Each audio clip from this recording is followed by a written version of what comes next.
Like unmarked graves, the portraits from the HOLTERMANN collection have laid dormant in the vaults of the State Library of New South Wales in Sydney for over 7 decades. They now rest in their cryogenic black and white state, seemingly without a past or a future. Their fixed gazes stare back at us as frozen subjects from history. But who were they? By researching each individual, and as more and more details are discovered, they will slowly regain the colour they once had, but more importantly, their personality that has eluded them for over 150 years. Come with us back in time as we attempt to bring these forgotten strangers back to life.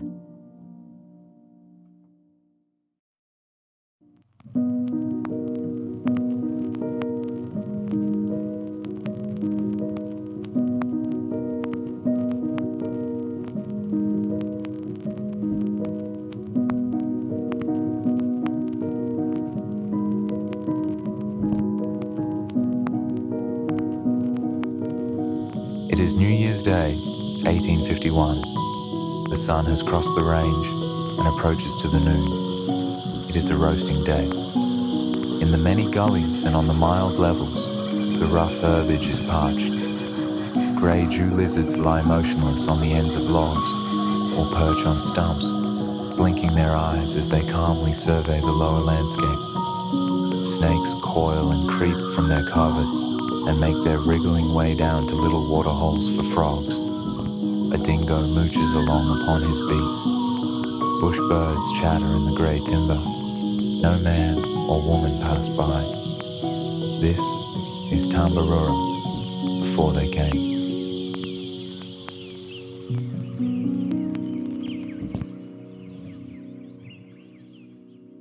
These 4 young ladies, identified as group portrait a2823760, are quite obviously sisters. They stand and sit side by side in sibling support of one another with a look of apprehension at the unfolding situation. And like the Tambaroora landscape before them, they start as a bland and colourless canvas. But who were they? Fortunately, the photographer, Henry Beaufoy Merlin, kept a record of each of the portraits taken. And if you have watched enough of these episodes, you will now know that we can locate this record at the top and on the reverse side of the image. When we flip the image around, the name of the subject becomes apparent. And for these nervous young ladies, well, we can now identify them as the Cooper sisters.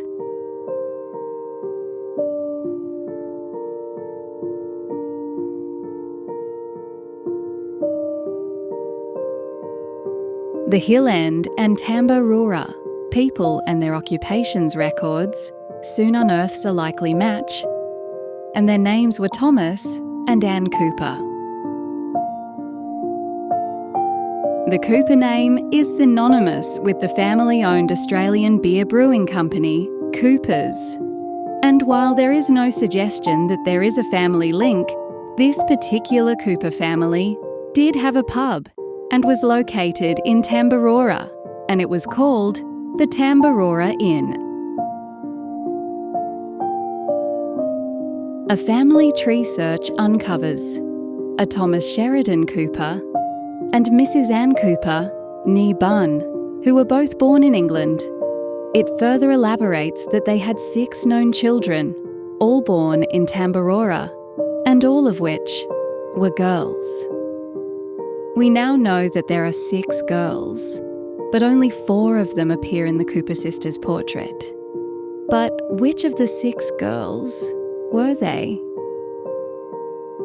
As these portraits were taken between 1872 and 1873, we can calculate each of the girls' age at the time of when the photographs were taken and then hopefully match them up according to their appearance. Starting with the youngest, little Florence, who was born in 1872, would have been just a baby when this photograph was taken, so that rules her out of the picture.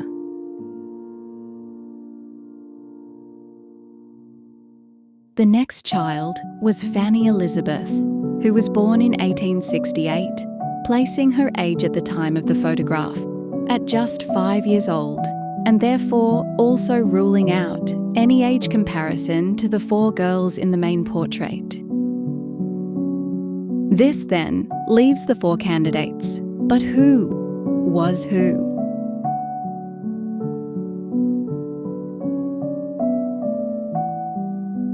At the time of the photograph, the 4 remaining girls would have been firstly Mary Ann at 16, then Rose at 11, followed by Caroline Laura, who was 12, and finally the youngest Jane, who was 9 years of age.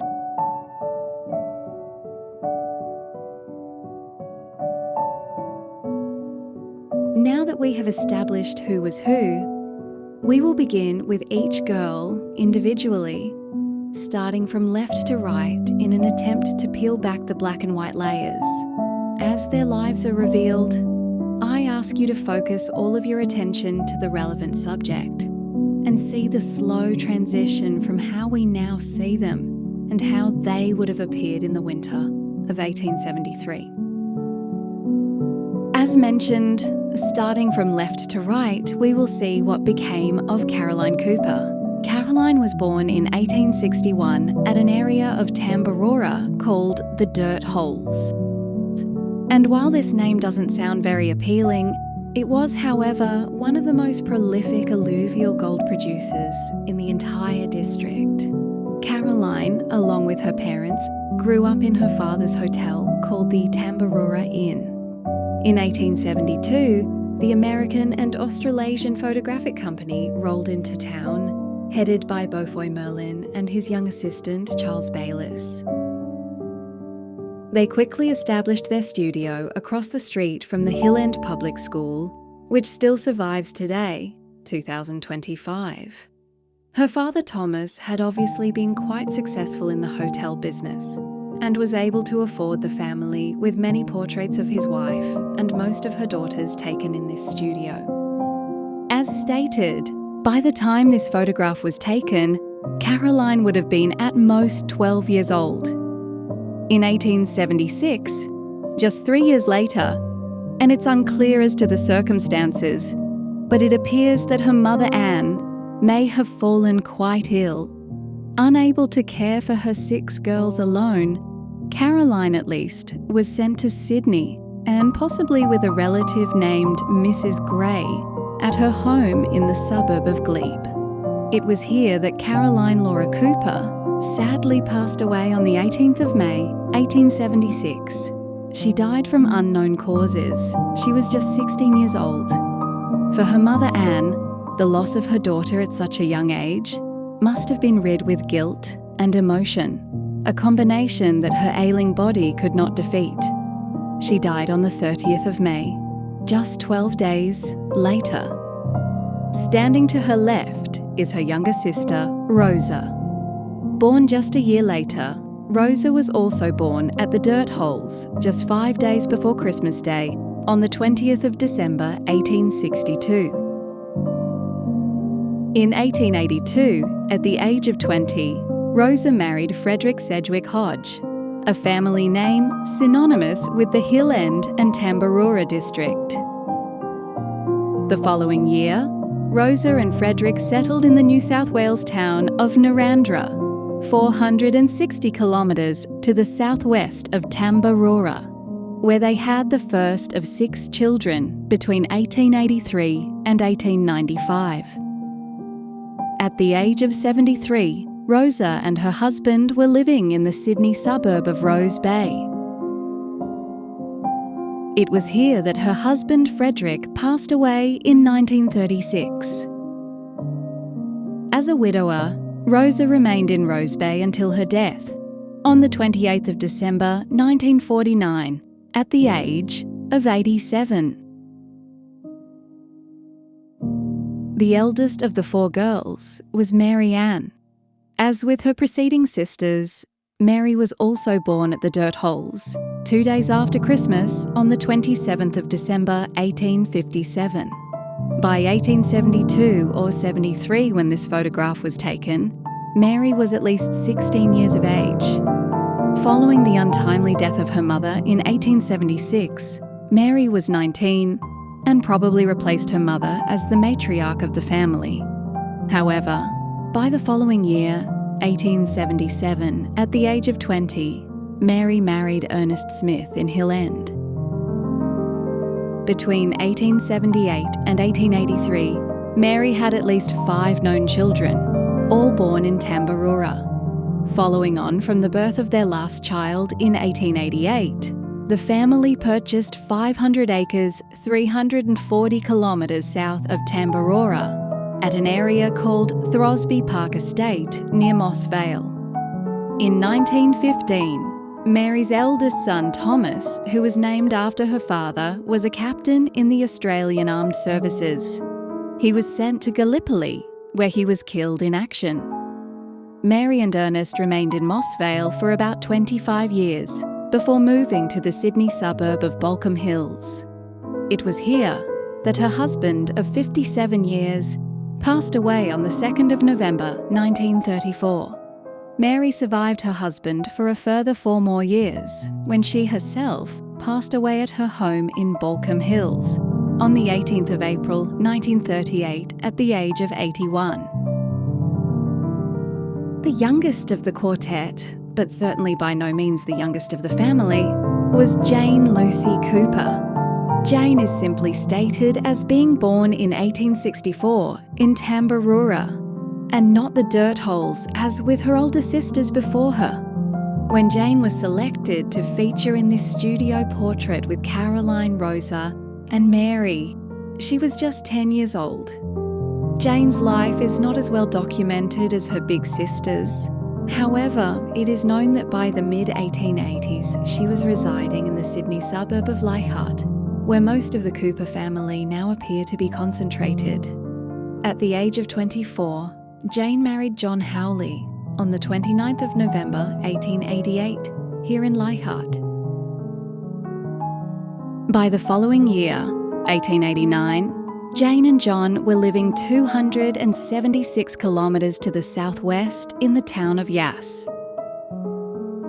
They had 2 children here between 1889 and 1891, before moving back to Sydney in about 1893.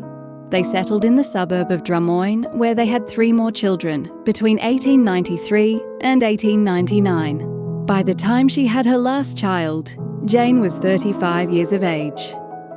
At the turn of the century, Jane's husband John had entered local politics and ultimately served as the mayor of Drummoyne for 2 years between 1912 and 1913. But on the 6th of April 1916, his political career was abruptly brought to an end when he suddenly died at the age of 59. Such was the respect for the Howleys that both Howley Street and Howley Park in Drummoyne is named in their honour. Jane continued to live in Drummoyne for almost 30 more years, where she is then recorded as residing in the Sydney North Shore suburb of Cremorne. It is here in Cremorne where Jane Lucy passed away on the 4th of February 1945. She was 80 years of age. As these young ladies waited in Merlin's Hill End office before having their photograph taken on a Sunday afternoon, they would have probably felt quite excited, but also just a little apprehensive at what was about to take place. As they were led into the studio and were strategically put in place, their excitement would have been building as they looked and smiled at one another. But after Merlin told his subjects that they were forbidden to not so much as even blink until they were told to do so, their mood would have soon changed. As he gave the signal to remain completely still, the seconds ticked by, and their excitement soon turned to a state of anxiety and concentration.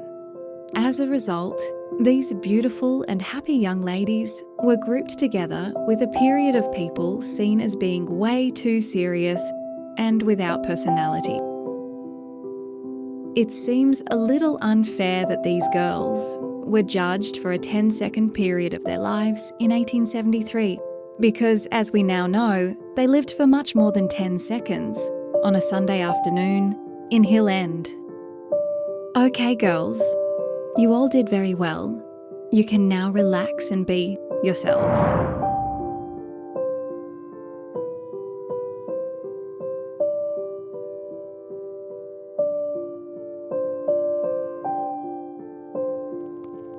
New Year's Day, 1852. What a transformation has been wrought in less than a year. Hundreds of tents stretch in long, straggling lines, and rude log huts have been erected. Hardy men of every nationality are moving about in digger shirts and moleskin trousers. And when the gold had gone, the bush and its flora and fauna had reclaimed what was naturally theirs.